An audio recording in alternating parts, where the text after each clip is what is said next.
If you want to do a work and holiday visa in Australia, you'll probably have to do farm work at some point. If done well, you can have a lot of fun, you can meet a lot of amazing new people, and you can earn a lot of money. If done wrong, you can have a terrible time, you can be taken advantage of, and you can end up broke. So in this video, I'm going to share with you how you can get one of these things and how you can avoid the other one. Keep in mind that this is part 1 of the orchard series in Australia. Make sure to stick around for part 2, which is coming out next time. There I'm going to share more of the tips and tricks about how you can really make a lot of money working in orchards. Hello, my name is Franco. I am 22 years old. I am Argentinian. I've been traveling since I was 18. I did a work and holiday of 2 years in New Zealand, then 2 years in Australia, and now I'm here in Germany. This traveling series that you've been watching has been about Australia, obviously. If you want to watch something similar about New Zealand, just let me know in the comments. All right, so as I explained in my previous video, there's this concept of the 88 days. So basically 3 months of orchard work or certain hospitality jobs that you have to do if you want to extend your visa for a second year. If you're on that second year and you want to extend for a third year, you're going to have to do 6 months of work. Very important, as I explained in the previous video, do this at the beginning of your visa. Many people spend the first months of their visa just traveling and having fun and going to cities and stuff like that. And then they're super stressed out at the last 6 or 3 months of their visa because they have to get these days done or they won't be able to extend it. It usually takes a little bit longer than you originally intend to, because you might get shitty workers, or maybe there's bad weather conditions, or there's so many different reasons by which this can end up taking longer. So make sure you do it at the beginning so you're not stressed out. And as I said, you should plan around your holidays or plan around different seasons. Make sure you are there for a full season of a certain fruit. And then when you're waiting for the next season to start of a different fruit, that is the time when you should travel. That's probably the best way to plan it. Also, as I said in the previous video, you should probably buy a car because Australia is very big. It's very hard to travel without a car. So yeah, take that into consideration when budgeting. So now let's talk about how to get these orchard works. So there's a few different methods. First, there's the agency method. So this can be really good or it can be really bad. So I've experienced both. So the bad one has been when I just arrived in New Zealand, but this applies to Australia as well. I was 18, I was super nervous. I had like 3,000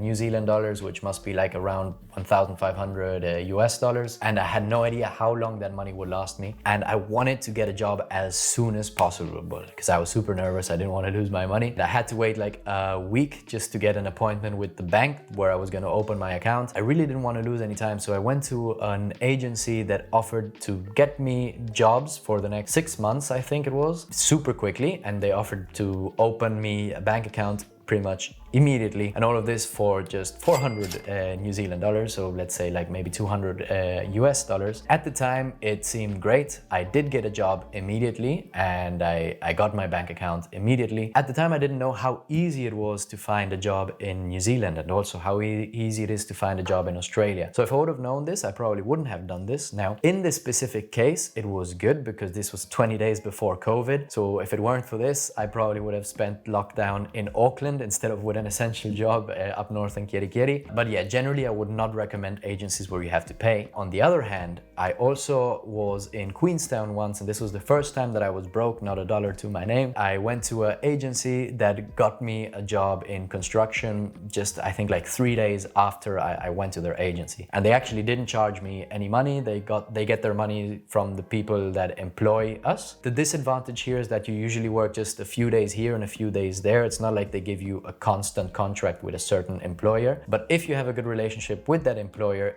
there's a high chance that they might just take you individually. It does really help get a job quickly, and as I say, you don't have to pay anything. And even if the job is not good, you really don't lose anything by just trying and just giving them your details. Agencies can be really good, just make sure you're going to the right one. Then the method that I actually recommend is through websites. So there's a few different websites. So I'm Argentinian, so if you're Argentinian or Latin or you speak Spanish, you can use animo. That one's really good. Then you have Costa Group and 2 Working Oz, which are 2 websites dedicated mostly to orchard work and seasonal work. Then there's different Facebook groups, and these are really good for different nationalities. So for example, I was in a Latin group. To be honest, they didn't help each other very much. But for example, my ex-girlfriend, she was Japanese and she was in a Japanese group, and they actually do help each other a lot. And she got a job in just 3 days thanks to this group. Then there's my personal favorite, which is BackpackerJobBoard. This this is the best website for me because it's just super easy to find a job here. You just put your details in once and then you can just send those details to every place where you apply. The people looking for jobs there are usually laid out in a very concise way, and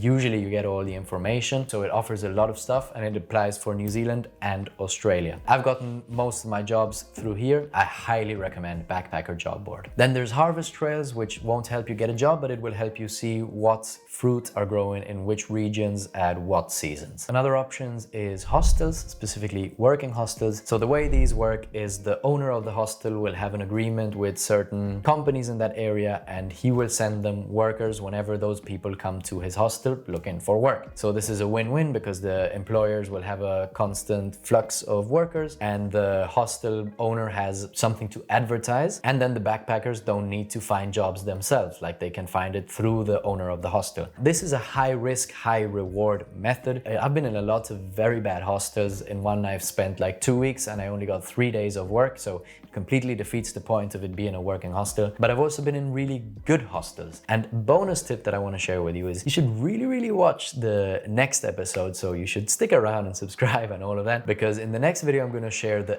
absolute best hostel in all of Australia. And you really want to know this because there's a very high demand for this hostel and you need to apply for it like at least 1 month before entering to make sure you have a chance to enter. Definitely stick around for that. But yeah, even if you don't go to this hostel, make sure you do your research, because hostels can be very good, and if they're really good, you'll get a lot of great experiences, you'll meet a lot of new people. There's a lot of cool events organized around there and you definitely feel very nice. But if you go to a bad one, yeah, it'll be the total opposite. Then another thing to say is you should be aware of exploitations. Australia is a country of a lot of opportunities, but it's also a country of a lot of opportunists. So if you don't know your award rates or you don't know what you deserve, people will take advantage of that. Another thing to keep in mind is different mentalities. So one of the advantages of traveling is obviously all the different peoples from different cultures that we meet. Those won't always be nice people. So for example, if you know the stereotype of the redneck in America, you have what are called bogans in Australia, which can be really nice people, but they can also be pretty racist, close-minded people, and you're definitely going to encounter some of those during your travels. Now this is cool because these are the kind of stories that you want to be able to tell your friends and your kids down the line. But yeah, just know that